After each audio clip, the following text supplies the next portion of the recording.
अस्सलाम वालेकुम अज़ीज़ तलबा तलबात, क्या हाल है, कैसे हैं आप लोग। उम्मीद करता हूँ आप बिल्कुल ठीक ठाक होंगे, अल्लाह ताला की हिफ्ज़ो अमान में होंगे। क्लास 10th हमारा चैप्टर कौन सा चल रहा है? चैप्टर नंबर 10 ही कर रहे हैं। आज हमारे पास जो टॉपिक आ रहा है उर्दू मीडियम इंग्लिश मीडियम दोनों को डिस्प्ले हो रहा है। आज हम पढ़ेंगे types of mechanical waves. Mechanical waves की कितनी एग्जाम है वो हमारे पास दो आ रही हैं। कौन कौन सी आ रही है? एक आज हम पढ़ेंगे ट्रांसफ़र वेव्स और साथ उसके है लॉन्गिट्यूडिनल वेव्स। ये दो इसकी टाइप्स हैं, लेकिन मैकेनिकल वेव भी खुद टाइप्स है। किसकी? वेव्स की। हमने प्रीवियस वीडियो में सीखा था कि वेव्स की दो टाइप्स है, एक है मैकेनिकल वेव, एक है इलेक्ट्रोमैग्नेटिक वेव। इलेक्ट्रोमैग्नेटिक वेव के अंदर मीडियम की ज़रूरत नहीं होती और जहाँ के मैकेनिकल वेव वहाँ पे मीडियम की ज़रूरत होती है। जैसे कि साउंड है, आपको साउंड ट्रैवल करवाने के लिए मीडियम चाहिए, अगर मीडियम नहीं है तो साउंड ट्रैवल नहीं होता। तो चलो फिर शुरू करते हैं। आज हमारे पास जो टॉपिक है वो है मैकेनिकल वेव की टाइप। फर्स्ट ऑफ ऑल हमारे पास आ रहा है लॉन्गिट्यूडिनल वेव और सेकंड है ट्रांसफर वेव।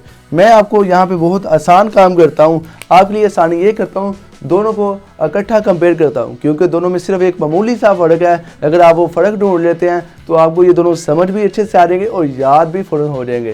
तो डेफिनेशन करते हैं, डेफिनेशन इसकी और इसकी करवाता हूँ, देखते हैं फ़र्क कहाँ पे आ रहा है।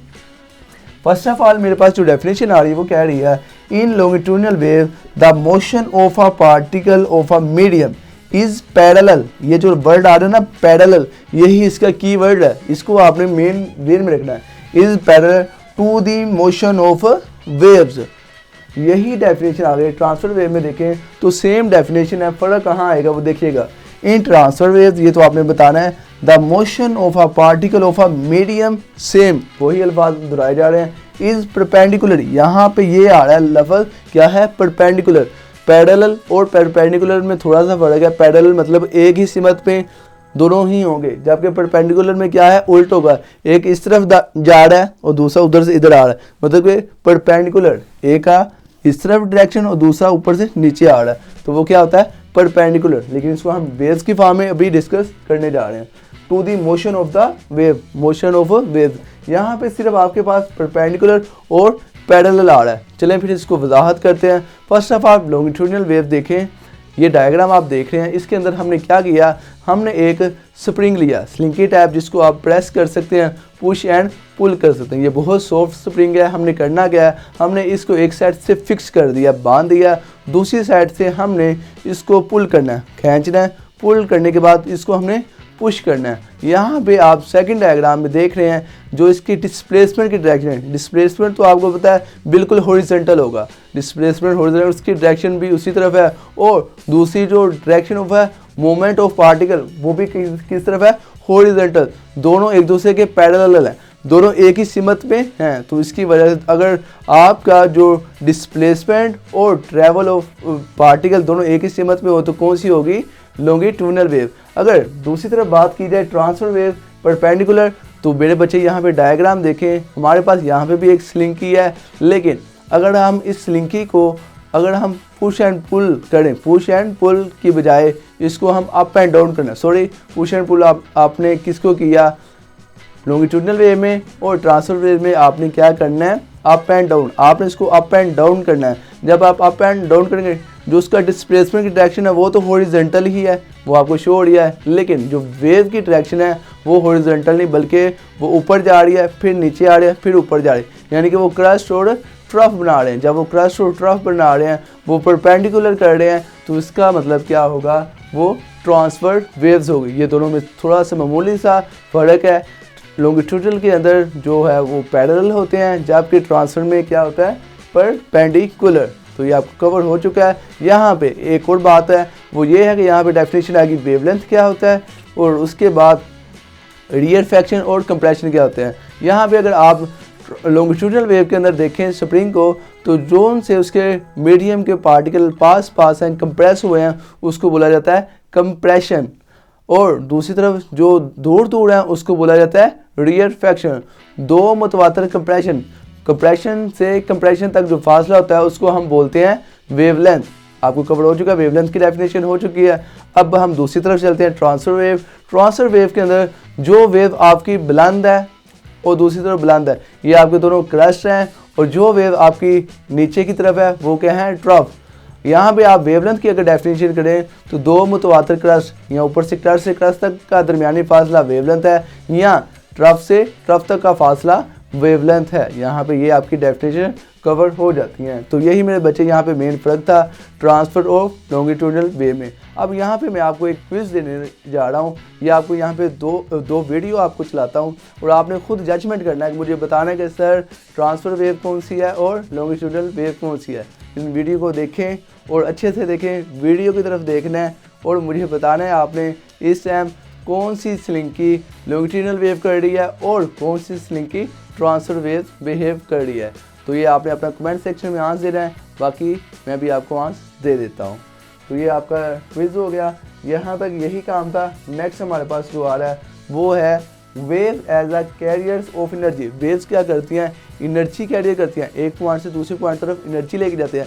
जैसा कि आपने स्लिंकी की एग्जांपल कर रहे थे, जब आपने स्लिंकी को पुश एंड पुल किया, अपनी मस्कुलर एनर्जी दी है, तो आपकी जो एनर्जी है वही तो नेक्स्ट वो इसी एनर्जी को नेक्स्ट काइनेटिक एनर्जी में ट्रांसफ़र करा है। आपकी एनर्जी ही नेक्स्ट आगे ट्रांसफ़र हो रही है। तो वेव्स क्या करती हैं, वेव्स एक तरह एनर्जी को ट्रांसफ़र करने का ज़रिया भी बनती हैं।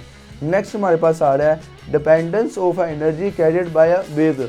वो किस चीज़ पे डिपेंड करता है, वो डिपेंड करता है लेंथ पे, कितनी लेंथ हो सकती है, डिस्टेंस उसका कितना है, distance of a stretch spring from mean position, कि वो जो आपने वो जो स्प्रिंग को बांधा हुआ है उसका डिस्टेंस कितना ज़्यादा, अगर वो बहुत ज़्यादा डिस्टेंस पे है तो वो आपकी जो एनर्जी है वो ज़्यादा से ज़्यादा ट्रैवल करेगा। नेक्स्ट हमारे पास क्या पॉइंट आ रहा है, energy of a wave depend, वो किस पे डिपेंड करती है, वो डिपेंड करती है ऑन द वेव एम्पलीट्यूड।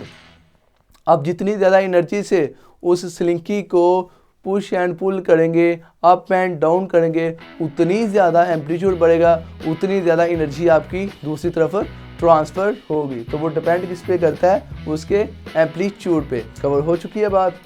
तो यही हमारा टॉपिक था। आपने यहाँ पे इसकी डेफिनेशन अच्छे से करनी है और साथ में इनकी एग्जाम्पल करनी है। ट्रांसफर वेव में हमारे पास वाटर वेव्स आ रही है और लॉन्गिट्यूडनल वेव में हमारे पास साउंड वेव्स आ रही है।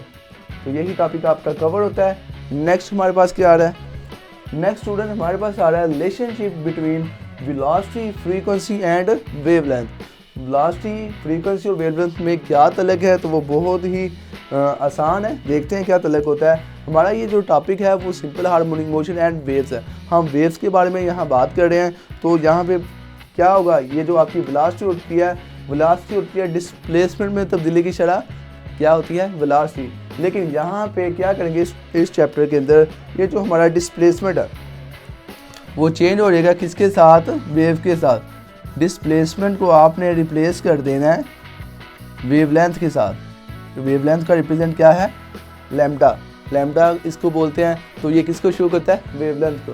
और दूसरी तरफ ये जो टाइम है, टाइम जो हमने लिखा हुआ है वेलोसिटी का, वो यहाँ पे टाइम नहीं है, वो क्या है, टाइम पीरियड। उसको हमने लार्ज टी से शो करते हैं, कैपिटल टी यूज़ करते हैं। अब यहाँ पे देखें, क्या मैं इनको रिप्लेसमेंट उधर कर दूँ वेलोसिटी की जगह पे, जी क्यों नहीं सर, कर दें, बोल दें। तो चलो फिर कर देते हैं।